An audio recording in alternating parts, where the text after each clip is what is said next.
thank you to everyone for having me, and usually I'm apologizing for bringing rain, but it looks like I didn't do that this time, so as you know, the Pacific Northwest rains a little bit. This is absolutely a great event, and I'm so impressed with everything you all have been doing. See how I threw you all in there? My sister who lives here told me I needed to do that. Anyway, I read your version 1.0 Greater Atlanta EcoDistrict paper, and I have to say, I'm not kidding, I think you guys are far ahead of most other cities that are going down this path. Because you've chosen to kind of open it up to the region, number one, and number two, because you've chosen a grassroots approach to making eco-districts, which is really, I think, the heart of my talk today.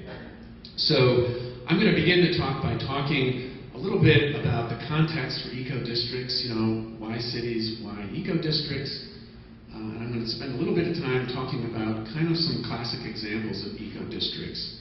But I'm going to race through those because the real interesting part is toward the end, where we start talking about getting citizens involved at the grassroots level. And we have some very specific ideas and some examples to show you from communities within which we've worked, where eco-districts have actually produced real on-the-ground build projects. Okay. So first of all, why cities? Why are cities the most important thing to be thinking about? Well, look at these trends. By the year 2030, the world will be 60% urbanized, and here in America, 87%. Look where we are now. We're already at 82% of our US population living in cities. Some further context. If you've been reading the papers, you know that there are a lot of issues out there, and all of them relate to sustainability, whether it's economic sustainability or ecological sustainability, whether it's unemployment, climate policy, Occupy Wall Street, etc., and record-setting problems. I know that you had a drought down here a few years ago, which is pretty terrible. Texas as well. All of these issues are related to this issue of sustainability. And something happened in the 1980s. If you look at eco-footprint analysis, and I'll tell you what that is in a minute, but when you look at our sort of ecological footprint on the planet, humanity exceeded the planet's carrying capacity back in 1980, and you can see that we're trending in the wrong direction. And just so you know, eco-footprint analysis has to do with looking at how much land and water area it takes to support human consumption. And so we know that worldwide, other cities are looking, other places, other countries are looking to emulate our lifestyle. And if that should happen, by the year 2050, let's see, I think we lost some of our animation here. Well, what this is supposed to show is that by the year 2050, we'll need 5 planets to support the world's lifestyle. And if you add, a lot of people say, well, that's not true because our efficiency, we're going to have some wonderful innovation, and through technology we'll get ourselves out of that. But efficiency from technology has proven to add about 1.2% efficiency over time. And when you factor that in, by the year 2050, we'll need about 3.2 planets. So number of Earths is along the left-hand side there. Whether it's 5 planets or 3 planets, we ain't got them.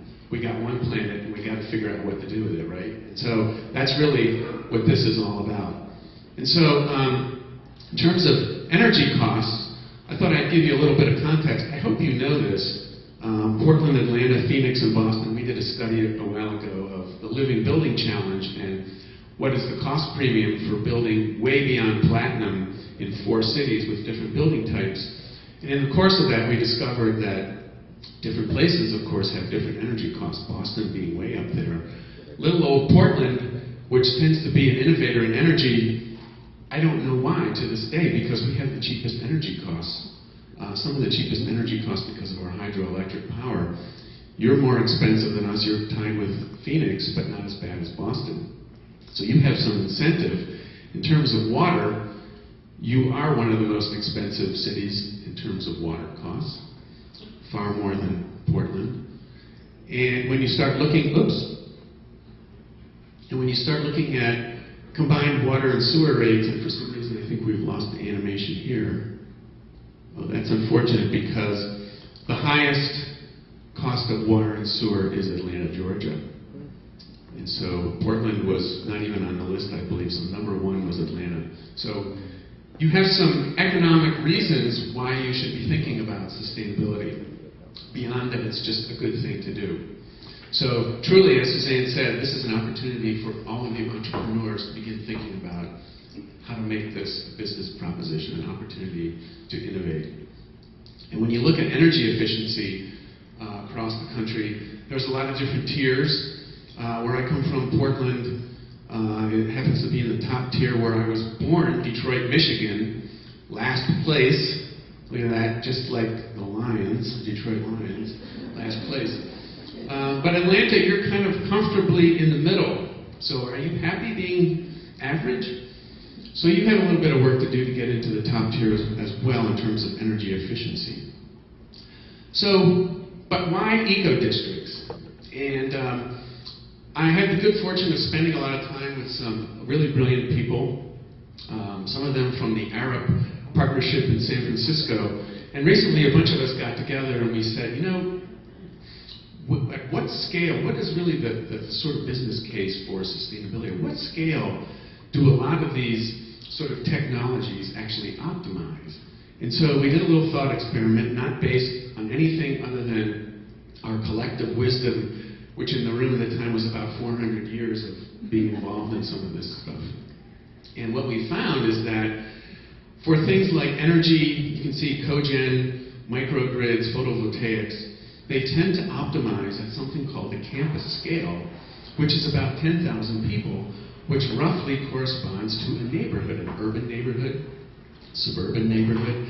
And this is likewise true for water, for sewer, and a lot of other innovative ecological systems.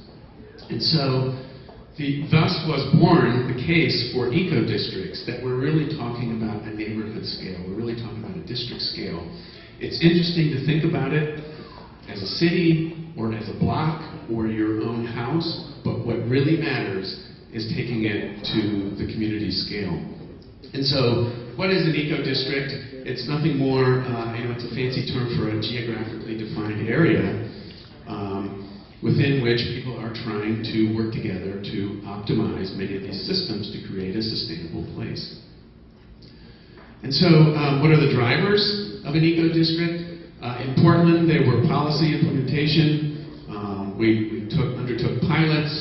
A lot of it was about economic development. We had our Portland Development Commission, who's in charge of urban renewal, as a major sponsor of eco-districts. Obviously, carbon reductions. This whole issue of top-down and bottom-up. I am an advocate for bottom-up. Others, an advocate for top-down. Ultimately, it's actually both. The idea of integrating systems, saving money, and doing it all at a district scale. And so what are the components of an eco-district? A lot of it has to do with so-called smart infrastructure. And so later on I'm going to argue that smart infrastructure is actually in this room. You all are part of being smart infrastructure, human ingenuity. But mostly what people think about in the traditional sort of definition of eco-districts is that infrastructure has to do with things that happen in pipes, in conduits, so utilities, waste, habitat, stormwater, etc. And also green buildings. These are some examples from some of the buildings we've done back in Portland. But the idea that a green building is the path to sustainability, even though we do green buildings, I have to tell you, I do not believe that green buildings in and of themselves are the way to get to sustainability, unless they're part of something much bigger that has to do with the community. So let's just talk about some of the features of eco-districts. Something that's unique to place, like this example from Malmö, Sweden, where infrastructure is visible and functional, so bioswales, things that people can actually touch, interact with, where you celebrate infrastructure. It's not something that's hidden, and it's very human scaled. It's part of the physical, it's part of the ecological environment, and it's people-friendly. So this is really, at the end of the day, this is all about making great communities. It's all about people.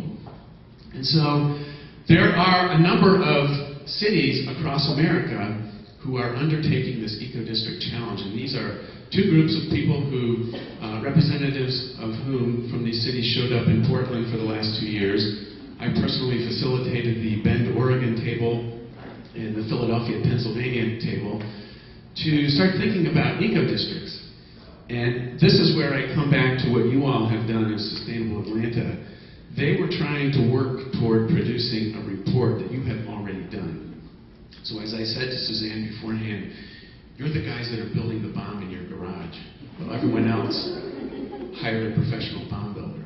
So I guess that's a terrible analogy. We're not trying to blow anything up. Well, maybe we are. I don't know. Maybe we're trying to blow up the existing paradigm. So anyway, I want you to know that there are a lot of cities who are very interested in pursuing eco-districts. So I want to show you just kind of the classic. This is probably the first eco-district inspired project. Happens to be in Sweden. You can see 25,000 residents. So it's kind of a little bit above that scale of 10,000 at which it optimizes. But let me show you how they think about eco-districts. It's all about resource flows. So whether it's waste flows, you really need to design your resource flows and then build your hardware, buildings, and infrastructure on top of what I like to call software, or the civic ecology of a place, the resource flows.